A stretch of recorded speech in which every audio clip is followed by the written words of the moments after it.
Hoy se confirmó la salida de Alejandro Gertz Manero de la Fiscalía General de la República.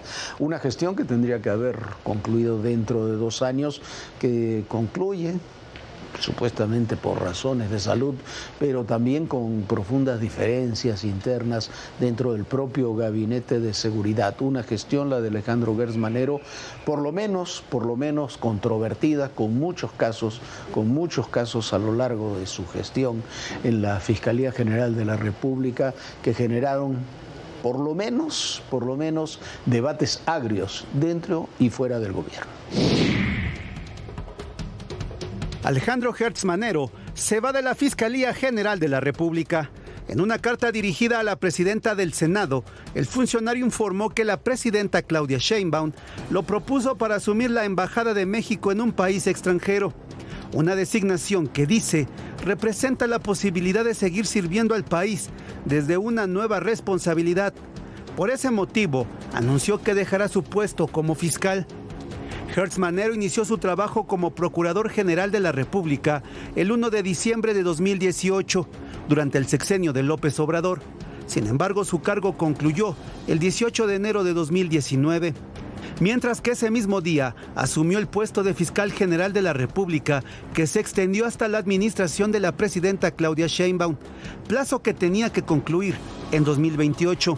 La oposición criticó la premura y secretismo con el que fue convocada la reunión de este jueves, a la que no se permitió el acceso a los medios de comunicación, y señalaron una posible desmantelación del Estado de Derecho por parte de Morena. En caso de que le estén forzando esta renuncia, lo único que nos queda claro aquí es que ya no hay autónomo que resista a este hiperpresidencialismo. No me gustas, quieres ser autónomo, quieres hacer lo que tu función constitucional te dice sin consultar a la presidencia, te quito, te muevo, pongo a quien me convenga. Entonces, es lo mismo que estamos viendo. Morena desmantelando el Estado de Derecho, la República, la división de poderes y a los organismos autónomos. La trayectoria de Gertz Manero queda manchada por distintos casos que no tuvieron resoluciones contundentes o que simplemente se fueron retrasando sin razón alguna. Uno de los más recientes involucra al grupo delictivo La Barredora, cuya presunta cabeza sería el exsecretario de Seguridad de Tabasco, Hernán Bermúdez Requena, y donde también han surgido señalamientos que lo vinculan con Adán Augusto López.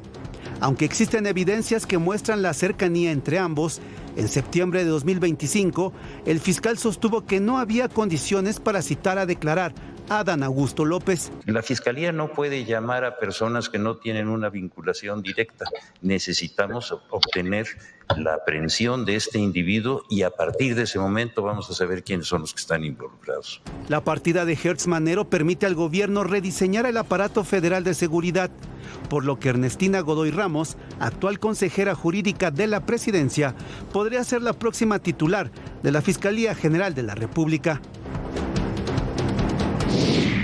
El New York Times reveló una trama que ya habíamos advertido en México en muchas oportunidades sin que hubiera respuesta alguna del gobierno federal: la creciente penetración a través del sistema público de radio y televisión de propaganda del gobierno ruso, que va de la mano con la presencia cada vez mayor de espías rusos en nuestro país.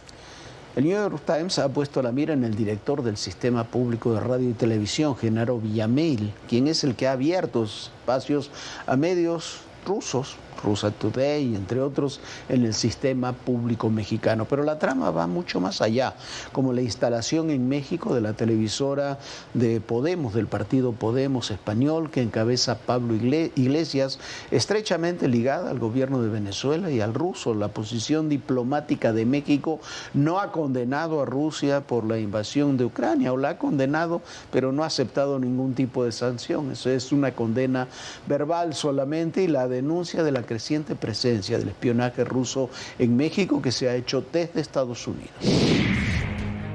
Los esfuerzos de desinformación de Rusia en Latinoamérica se han intensificado en los últimos 2 años. Su objetivo es sembrar discordia entre Estados Unidos y sus aliados en la región, según el gobierno estadounidense. De acuerdo con una investigación de The New York Times, que tuvo acceso a documentos diplomáticos, esta campaña está encabezada por medios de comunicación propiedad del Kremlin, como Sputnik y Russia Today, quienes se han esforzado por avivar el sentimiento antiestadounidense, especialmente en México, la nación con la mayor población hispanohablante y el mayor socio comercial de Washington. En abril de 2024, diplomáticos estadounidenses en Ciudad de México dieron la voz de alarma sobre la expansión repentina y espectacular de Russia Today en el país, según un cable diplomático interno. La embajada estadounidense afirma que la audiencia de Russia Today en español se disparó en Internet y pasó de 191,000 visitas en X en 2022 a 715 millones un año después. Con este portal de noticias ampliamente bloqueado en Europa y Estados Unidos, la cadena amplió su presencia en América Latina, una audiencia potencial de unos 670 millones de personas. La alegación de nuestro vecino del norte sostiene que el gobierno de Morena tiene funcionarios simpatizantes de Rusia y pone como ejemplo a Genaro Villamil, director del Sistema Público de Radiodifusión del Estado mexicano, quien regularmente comparte contenidos de los medios rusos en sus redes sociales. Además, Russia Today ha establecido vínculos con el Club de Periodistas de México, una asociación que ha recibido financiación del Senado mexicano para realizar cursos y nutrir de información su revista quincenal. Para ADN Noticias, Fuerza Informativa Azteca. Que divide México con Estados Unidos. Se han contabilizado miles de detenidos.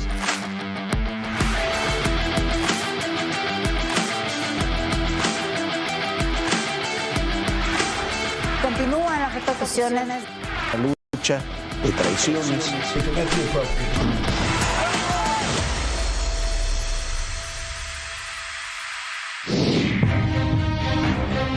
Al amparo de su amigo y mentor, Hernán Bermúdez Requena amasó una fortuna multimillonaria. Empresas creadas en la notaría de Don Augusto por Hernán y sus familiares empezaron a recibir contratos públicos donde hay señalamientos de sobreprecios, de irregularidades en la obra y demás cuestiones.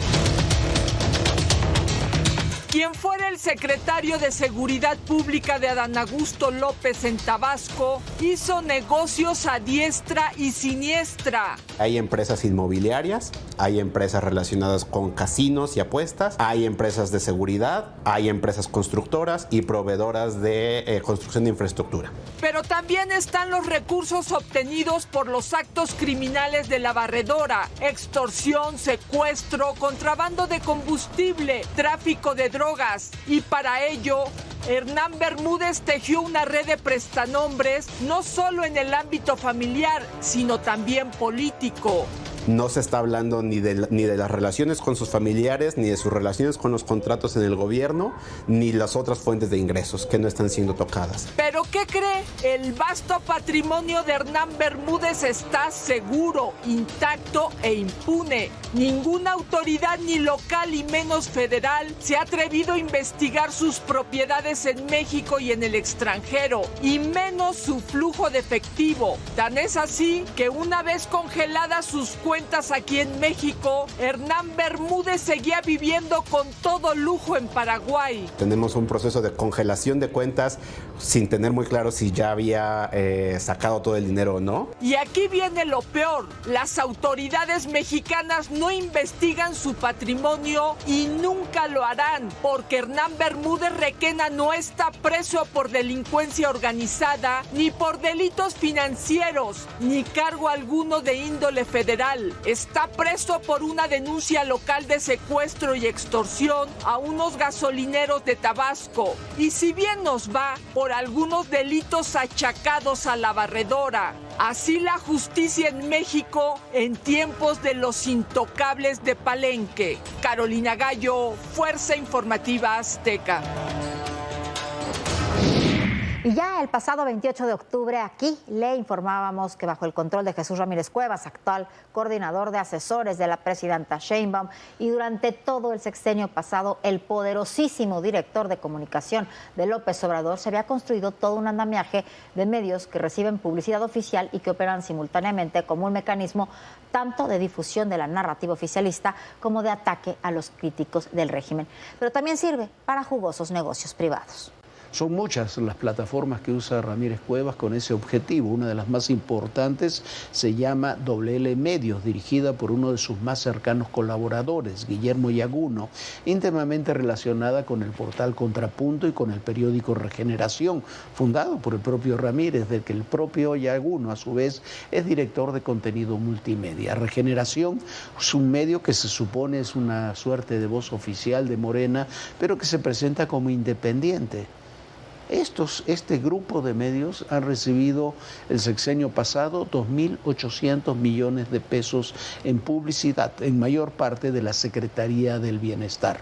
Ya se la hemos contado, pero se la vamos a recordar. Esta es la historia. El discurso de los pobres primero y contra los conservadores y su corrupción solo fue eso, palabras que escondían negocios millonarios y vínculos con actividades ilícitas que hoy, poco a poco, salen a la luz. La administración López Obrador y ahora la de la presidenta Sheinbaum presumen transparencia y combate a los privilegios, que ahora vemos no reflejan la realidad. En el terreno mediático, el sexenio pasado dirigió un ataque constante contra empresas y comunicadores. Se canceló toda la estructura de comunicación con los llamados medios tradicionales para crear otra con medios alternativos, que en la mayoría de los casos no fue más que la creación de espacios y personajes que participaban marginalmente en redes sociales, pero que están ligados y financiados por una estructura de poder. Es ahí donde fueron a parar los recursos, en ese andamiaje creado y que en parte sigue manejando por Jesús Ramírez Cuevas, el poderoso director de comunicación social de López Obrador, y que ahora es coordinador de asesores de la presidenta Sheinbaum. Una empresa clave en este mecanismo es WL Medios, sociedad anónima promotora de inversión de capital variable, una razón social que no está a nombre de Ramírez Cuevas, sino de Guillermo Yaguno, quien ha sido durante años su colaborador y que aparece al frente de un negocio que se mueve entre la comunicación política y la producción audiovisual. La relación es tan añeja que en 2012, en el documental De la barbarie a la esperanza, Jesús Ramírez aparece como realizador y guionista, mientras que Guillermo Yaguno como editor. La trama comenzó a desentrañarse cuando conocimos que WL Medios es la empresa que comercializa y sostiene Regeneración y otro portal muy activo en las mañaneras, Contrapunto. En el caso de Regeneración, fundado por Jesús Ramírez, se convirtió en un instrumento político al servicio de Morena desde los tiempos opositores de López Obrador. La plataforma es el vínculo de Ramírez Cuevas con Yaguno, quien aparece como propietario de WL Medios, pero al mismo tiempo es responsable del área multimedia de Regeneración. El portal subsiste con la publicidad oficial y el financiamiento indirecto a través de contratos adjudicados por dependencias del gobierno, como la Secretaría de Bienestar. Es así que WL Medios ha sido favorecida con varios contratos relacionados con la publicación de Regeneración y la producción de materiales para los programas sociales. Se estiman más de 2.800 millones de pesos desde 2018, con asignaciones anuales que superan los 400 millones. Así el andamiaje de medios supuestamente alternativos e independientes, sostenidos con recursos públicos, que al mismo tiempo son negocios privados que sirven a la narrativa oficialista para la descalificación de sus adversarios. El gobierno federal indudablemente tiene una crisis en su narrativa, en la comunicación, está dando respuestas equivocadas, porque quizás tienen un diagnóstico equivocado, pero evidentemente no está funcionando. Las mañaneras que intentaron tener un cambio al inicio del gobierno de la presidenta Sheinbaum se han convertido nuevamente en algo similar o peor de lo que había incluso antes, donde los que siguen preguntando son con preguntas sembradas, medios que conocen realmente muy poca gente. Además, esos personajes le crean problemas, como los veíamos con los Estados Unidos. Pero además, como si eso fuera poco, hay denuncias de malos manejos con los recursos públicos que generan beneficios privados. Epigmenio Ibarra, por ejemplo, que es uno de los principales publicistas del gobierno, que es el director de esta empresa Argos, inventó que los manifestantes del 15 de noviembre querían tomar Palacio Nacional e implementar un golpe de Estado.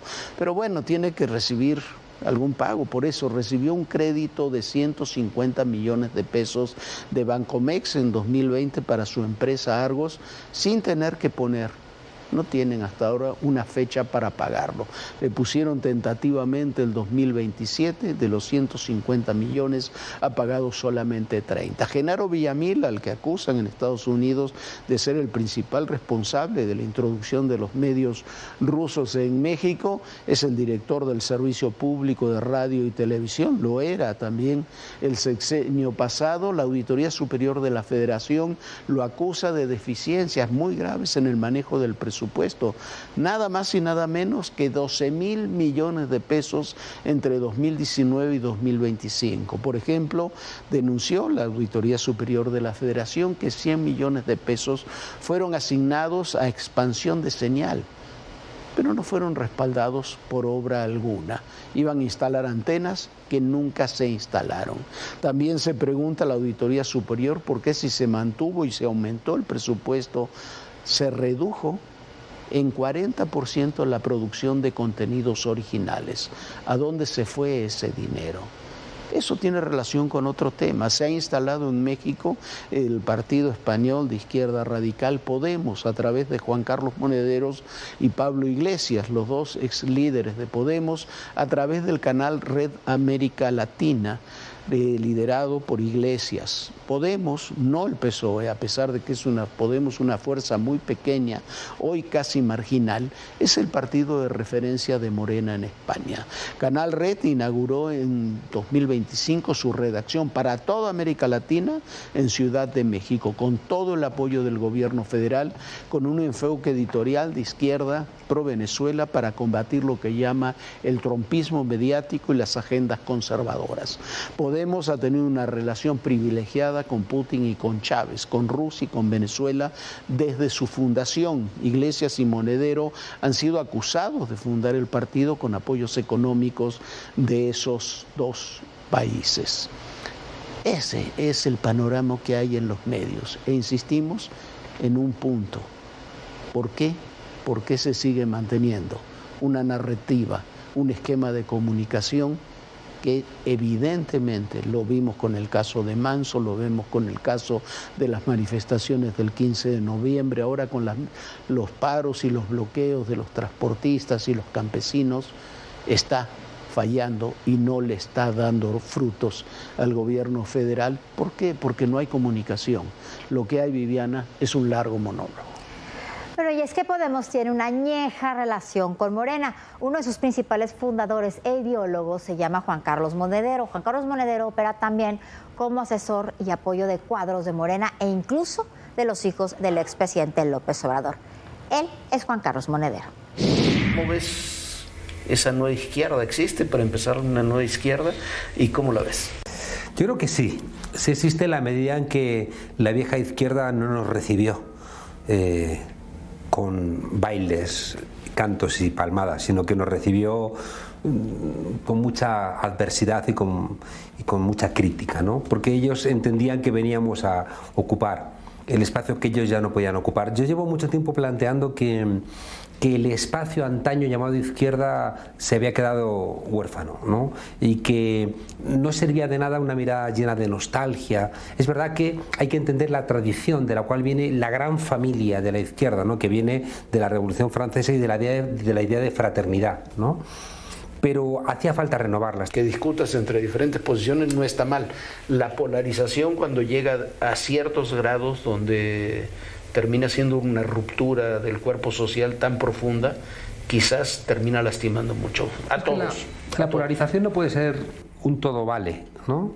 Porque siempre va a haber descerebrados que van a interpretar ese discurso maximalista, por ejemplo, de algunos medios de comunicación, como una señal que autoriza, por ejemplo, la violencia. Son pequeños medios que no tienen una gran audiencia, pero que igual suman 3, 4 millones de personas. Esa gente todos los días está recibiendo un mensaje de que les están robando su país. ¿Cómo haces también para que la nueva generación se incorpore de alguna forma en, ¿cómo lo llamamos? O no, en un establishment político, si quieres ganar elecciones, si quieres participar? Claro. Me parece que es uno de los grandes desafíos. Pues seguramente tienes que asumir que en un mundo, ¿no?, por lo menos en el mundo occidental es muy evidente, donde nuestras certezas ya no tienen la fuerza que tenían, ¿no? Entonces, en tanto en cuanto se asientan las nuevas realidades, estoy convencido de que vamos a tener que cabalgar muchas contradicciones. Y que la única manera de que esas contradicciones no generen a uno de los dos polos una enorme desafección, ¿no?, y decepción, tiene que haber un diálogo permanente, ¿no? Vamos a tener que ser partido y movimiento, vamos a tener que ser racionales y pasionales, vamos a tener que ser consumidores, pero también ecologistas, vamos a tener que ser locales, pero también globales. Es decir, vamos a tener que estar constantemente manejando esos dos polos. Y en términos políticos vamos a tener que obligatoriamente manejar un polo institucional, un polo electoral, un polo mediático, un polo más jerárquico y un polo alternativo y un polo democrático, horizontal, deliberativo, de discusión. Aquí también le hemos documentado cómo se registró un movimiento ilícito de recursos en forma tan ilegal como importante entre Podemos y Morena para las elecciones de 2018 y cómo los organismos de propaganda de ambos partidos tienen vasos comunicantes. Uno de ellos es el esposo de Andrea Chávez, que se llama Abraham Mendieta, que también apoyó la precandidatura presidencial de Adán Augusto López. Aunque parezca mentira, todos los caminos de estas cosas extrañas, un poco ilícitas, ilegales y demás, terminan conduciendo a Adán Augusto López. La influencia de la ideología de izquierda en México mantiene lazos con diferentes países y sus dispositivos políticos, como es el caso del partido Podemos en España. Hoy quiero poner en valor los ejemplos éticos que nos tienen que hacer sentirnos orgullosos y orgullosas de pertenecer a una comunidad que tiene mucho que decir en este país. Tenemos que estar orgullosas y orgullosos del ejemplo ético de los demócratas y los republicanos que en el siglo XIX plantaron cara a un orden caciquil y corrupto. Al igual que los vínculos históricos con Rusia, Venezuela, figuras como Juan Carlos Monedero y Pablo Iglesias han impulsado la instalación del canal Red América Latina en Ciudad de México y que obtuvo apoyo del gobierno federal. Monedero, que mantiene una estrecha relación con Morena, ha sido relacionado a movimientos irregulares de recursos entre Podemos y el partido actual, mediante la consultoría Neurona, involucrada en campañas electorales en México, Bolivia y España. De socialistas y anarquistas que lucharon por una sociedad más justa, que se dejaron la vida y la piel por la justicia social. Orgullosos y orgullosas de las mujeres que lucharon por el sufragio, por la igualdad y por la libertad. Orgullosos y orgullosas del pueblo que levantó las banderas de la República y la modernidad frente a la oscuridad y el autoritarismo. Orgullosos y orgullosas de un pueblo que salió a la calle a tomar los cuarteles para defender la patria del fascismo. Según el diario El País, Podemos en febrero de 2019, junto a la consultora Neurona, llevaron a cabo la campaña electoral de abril de 2019. Durante este proceso se contrató a la empresa mexicana para trabajar la campaña con un valor aproximado de $1.3 millones.